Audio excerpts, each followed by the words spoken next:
Hey everybody. Since we're in lockdown, I made a spaceship. This is Space Engineers, and this is a light frigate I call the Kickflip. It's not really intended for heavy combat, but it is able to hold its own, and it really uses a lot of basic setups, a lot of basic best practices that I think people should know about. So we're just gonna play around with it a little bit, and I'll show you around the ship, tell you how I built it, and some of the best practices I used. Then we'll blow it up a whole bunch. If you're only interested in the blowy uppy part, go ahead and skip ahead. I won't look down on you for it. So this ship has plenty of engines tucked in. It uses large engines for the front and the back maneuvering. These guys, both ion and hydrogen. But for the side-to-side maneuvering, it uses small engines that peek out of these exhaust ports, as you can see. It's fairly mobile until you fill it up with junk, at which point it is significantly less mobile. But it has a full set of 2 refineries and 4 assemblers, so you shouldn't have any problems getting this to be a centerpiece of your fleet if you plan to start a mining operation or something. It's got 2 docking ports, which are of course wired into everything in the interior, and a plethora of turrets and forward-facing missiles. How fun, right? So let's go ahead and go inside, and we'll talk about how the kickflip actually works and why it has its name. This is the bridge, and you can see that it's on the yellow half of the ship because the ship is half yellow and half green. See? Yellow and green. We're currently on the yellow half, and that's where the bridge is. It's on the yellow half. And what I mean to say is that the bridge is on the green half. The kickflip is called that because the gravity is always towards the center of the ship. This is something I've wanted to do for a long time, but I could never get it to work. I had to figure out how to get this to happen. And it turns out that the way that these new stairs are set up is such that you can use them in this way. This is something I couldn't do even with like slope blocks, but the stairs are just perfect for it. So you can just walk around the keel of the ship with that kind of staircase. That means that we're always going to have sky above our head because we're always standing ground on the center line. That's something I'm going to probably build another ship with. I'm probably going to do something more advanced with it. But the whole point is that this is a ship with 2 floors, and it's they both use the same ground.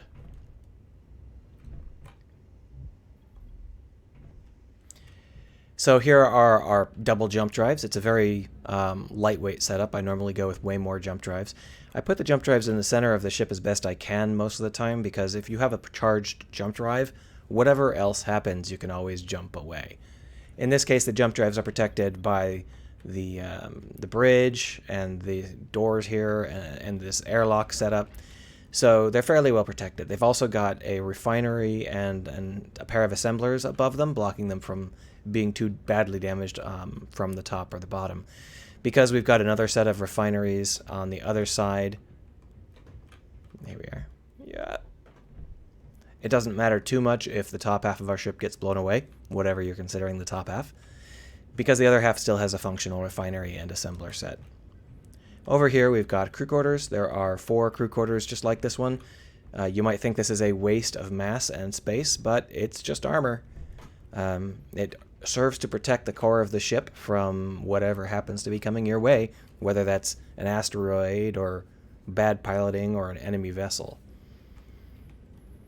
Back here we've got the social area, which again is just armor. It's simply disguised armor. And it's important to keep your armor light, which is why I use this kind of light armor with air gaps. It's just very efficient. It's not going to hold up against a sustained onslaught, but it's much, much lighter than you would have to have if you were doing hull armor properly. Over here we've got the engineering section. We're mostly powered by this large reactor, which is of course way more power than a ship this size would need, but I like how it looks. We got plenty of batteries, and we got some hydrogen engine backups in case you need them. There are no solar panels aboard this ship though, so we're not running a green operation today. There's one of the generators. There's another generator on the other side pushing the other direction.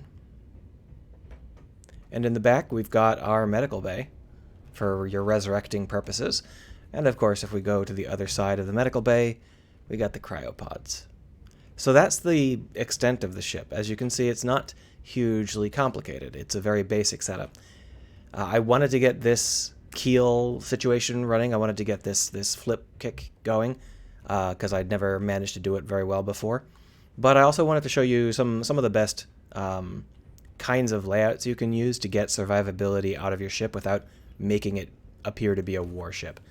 By just having a lot of air gap armor, such as these, you can get a surprising amount of survivability even out of a light armor vehicle like this one. So to show you that, we're going to blow it up. So to blow it up, all we're going to do is take a copy of it, and we're going to turn this copy so that it's facing the sun a little bit, just so that we'll have a good view of it when we blow it up. There we go. And then we're going to just go back into the helm. Now keep in mind that when you're actually fighting something, you'll probably have turrets attacking both sides. Light armor is especially good against turrets, this kind of air gap armor, but in this case there's no such thing as an enemy, so the turrets are not going to respond, and we're just going to hammer our poor friend as we see fit, without any turrets to feed back on us.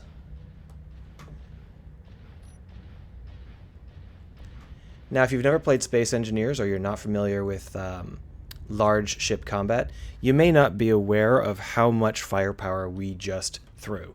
That kind of firepower could easily demolish a frigate. It could easily take out a dozen fighters. That was literally 60, 70 missiles. Heavy, large ship missiles. And if we take a look at the damage we took, you can see it's not light. The light armor got ripped apart over here. We've gotten what would be gutted in any other vehicle as it's torn apart into the core of our vehicle down here. So getting hit from the side is definitely bad. And here in the front, you can see, even here, we didn't exactly get away unscathed. We got a lot of our front side barrage taken out, and both of our bridge sections were punctured. But here's the thing. This ship is still fully functional. So if I were to just hop out and go over there and take a look. These are automated, but since we're full of oxygen right now, they can't depressurize. It's okay, though. There we are. So, this is what it looks like. Obviously, this is the side that got battered the most. Our gravity is still intact. Our air, not so much. That's actually a little concerning. We must have taken a hit on one of the timer block sections, because normally it's supposed to seal, but the timer blocks are not very well defended. They're kind of just floating. You see, both of our drives are intact. We got at least one refinery intact, and I think if I went to the other side of the ship, we'd find that's also intact. You can see the crack. This is where the crack hit. So this is where we have our worst damage. Yeah, so if we come back here, you can see there's literally a hole in the hull. But our beautiful armor, in the form of someone's bed, took the brunt of the damage, to the extent where we still have some intact beds and bathrooms. And of course, the social area here absorbed most of the damage. So we're not seeing too much actual damage happening. If we look in engineering, I think we still have pressure in engineering. We might not. It might be a little bit too much to ask.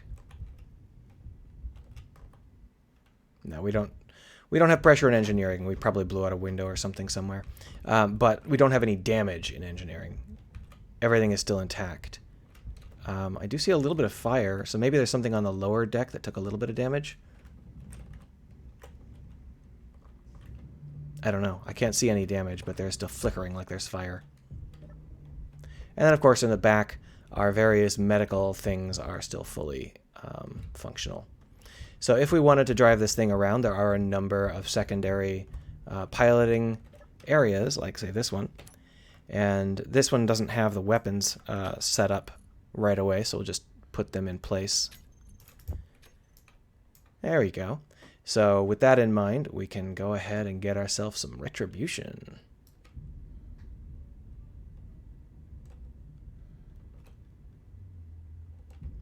You can see there are some glitches in this game where it doesn't properly render all of the missiles, but they definitely hit. Let's go ahead and go for like a top shot, because we didn't really test how damaging the top hits were going to be. Come on, reload and fire some more missiles. There we are. That's the sort of barrage that will take you down and keep you down. That is not a barrage that a ship should survive. Even a heavy armored vehicle would have a hard time with that kind of barrage. At least, I think so. If you found ships that are really survivable, let me know. But you can see we definitely took a lot more damage this time because I did a lot more sustained fire. It has literally completely demolished the entire front area of the ship, all the way back to these jump drives, but the jump drives are still intact. We're seeing some buckling on the voxel hull, but the jump drives are intact.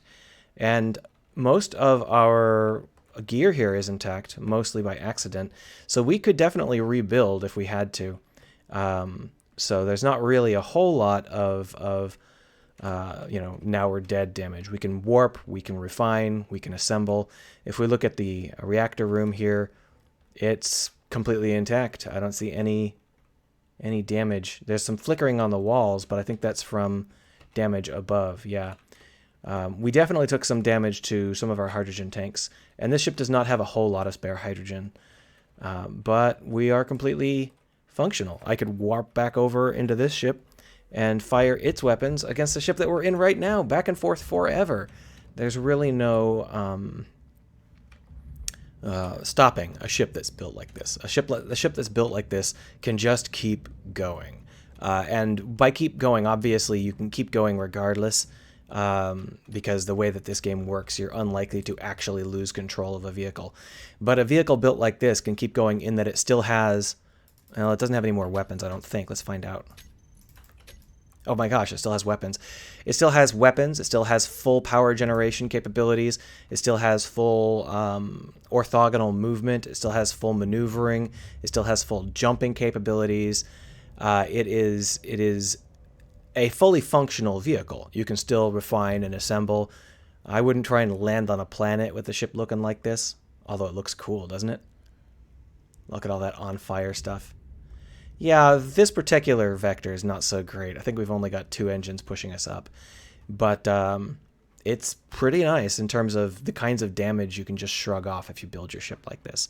And it's just all about making sure that you've got your stuff arranged to protect more delicate stuff. So you've got crappy stuff on the outside and delicate stuff on the inside.